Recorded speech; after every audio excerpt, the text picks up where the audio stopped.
Hi, I'm Dweezil Zappa, and this is Guitar Power. Today we're talking with Wayne Kramer. Wayne, how are you? Welcome. Couldn't be better, thanks. Happy to be here. I would love to find out what happened. How did the guitar become your instrument of choice? It actually wasn't my instrument of choice. I started with the drums. Okay. When I was a kid, I went to camp. They had a snare drummer who would play a rhythm, and we would all march down to the chow hall for breakfast in the morning. Yeah. And all the boys are like, this is cool. So I wanted to be a drummer. But then Elvis was emerging, and I thought, well, the guitar players are up front, and they would probably get more girls, and I wanted some of that attention, So the guitar became the object of my obsession. So can you play the first few things that made you go, yes, I'm getting this, this is for me? In Detroit, they have these restaurants, they're called Coney Islands. And there was one in my neighborhood, and they had this Seaberg jukebox, and Dwayne Eddy's Rebel Rouser was on it. And when I heard that tone, and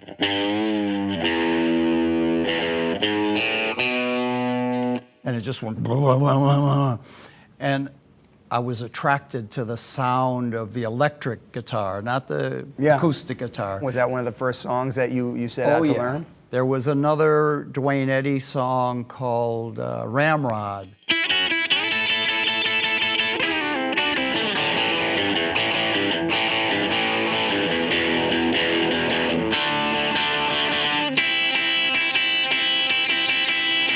So it was more of the sound and what was happening. Like there was an attitude that it seems you were attracted to. Yeah, the music that I was drawn to was, to me, the sound of liberation, a way to not end up on the assembly line at Ford's, And in the sound of the electric guitar, I heard the future, I heard liberation.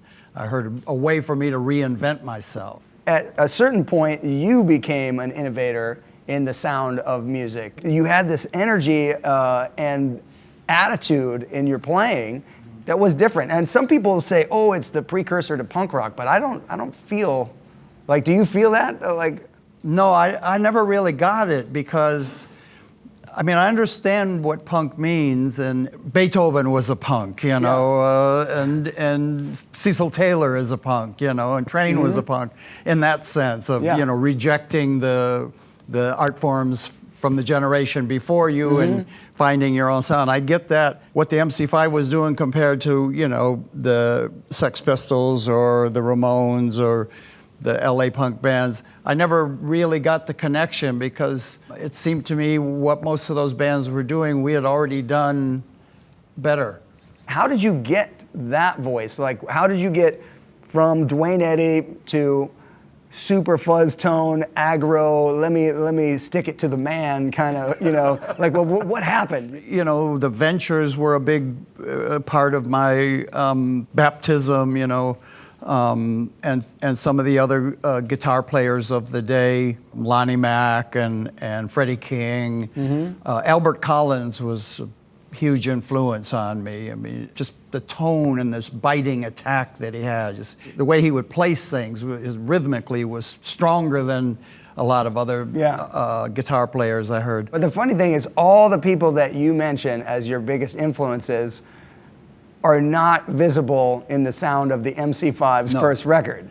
We gravitated to certain kinds of music, and we used to call it drive. Okay. Very Detroit of us. Yeah. It was music that had kind of a rhythmic forward motion, it was moving ahead. Right after that first wave came these other bands and guitarists like Jeff Beck and Pete Townsend. Right. And the stuff I was working on, I was experimenting with playing amps too loud because I could get sustain. Right. I could get a note to ring out longer, and make it sound like a violin maybe. And they were doing it too, so they became like my contemporary, my peers and my competition, like whatever they're doing, I want to be able to do that better than they're doing it. But the real breakthrough was, we'd gone through guys that tried to manage the MC5, and this was always a disaster because we were unmanageable. We were insane. And we met John Sinclair, he turned me on to free jazz. He turned me on to Train and Albert Ayler and Sun Ra. And all of a sudden I heard where to go from Chuck Berry. And I heard it in Albert Ayler. I heard it in Train, you know, like that you could go beyond the beat, beyond the key, that you could actually just make sounds out of the guitar rather than worrying about notes in a scale or in a mode. Starship, for example, you know, there's elements of that song that it's just feedback and noise that becomes the soundtrack. Yeah, you know, we're listening to Ascension and you know, Live at Birdland, and we want to emulate our heroes, you know. Yeah. So we did away with the beat and the key, and everything is just, you know. But the song had way more structure than that. Well, it had a structure, yeah. It was kind of a homage to our hero, Sun Ra. Starts as a rock song. Can you hear me? And then like, it modulates, you know, as in the solar system, leaving the solar system, leaving.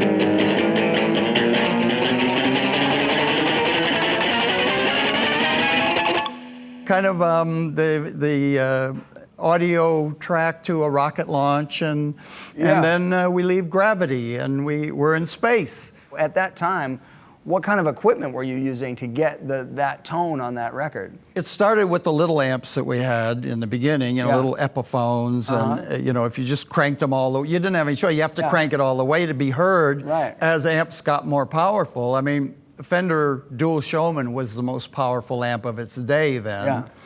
We saw these Vox amps that the Beatles had. Yeah. And there was a Vox distributor in Detroit, and we talked this guy into signing for a loan to buy us some gear. So we got Vox Super Beatles. Me and Fred Smith had them. These are 100-watt tube amps. Yeah. And they had a switch on the top for playing in different countries in Europe to change the voltage. And if you turned it all the way on 220, you could get this great distortion, you know. They probably didn't like running at 220 in America, though. Did you blow those things up, or all the time? Yeah. Yeah, blue smoke would come in. Which was good to see on stage. People were like, yeah, what a show. All right, love it. Those got repossessed because, of course, we never made the payments on the loan. And then finally, we got, I think, 9 Marshall heads, because you'd have like 2 on tour and 1 in the shop all the time. You'd have to keep rotating them around.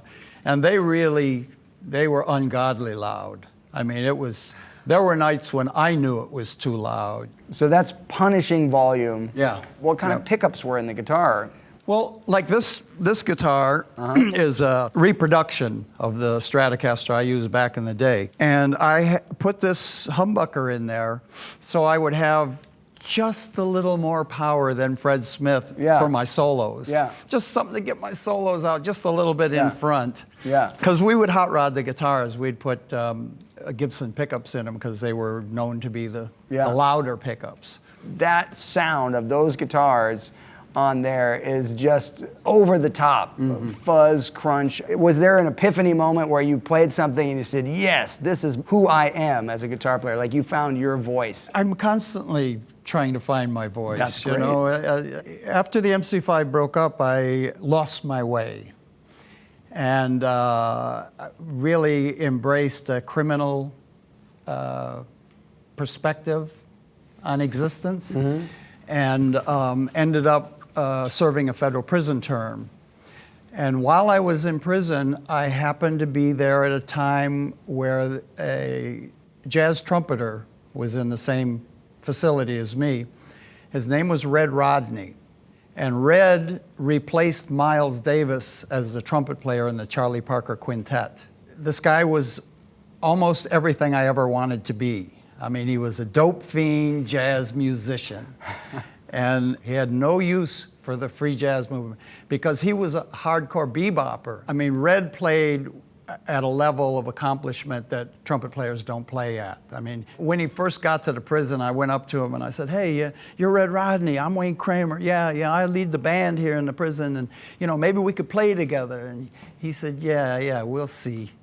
And I thought, fuck this guy, you know, we'll see, you know. And one day he came over to my house and he had a jazz fake book in his horn. And he said, can you read these chords? And I said, yeah, I guess, yeah. He said, all right, We're going to play this one here. You know, I butchered him, I'm sure, you know, and he played the melody and he said, oh yeah, you can play. And he opened up to me and he became my musical father and my mentor. He taught me the first Berklee School of Music course in writing and arranging. Oh, cool. So it was my first exposure to music theory. You know, I went into prison a pretty adventurous rock guitar player and came out, I think, a competent musician. Well, I enjoyed talking to you about guitars and thank you everything so else. much, Thank man. you, Wayne. We'll do it again. Thanks.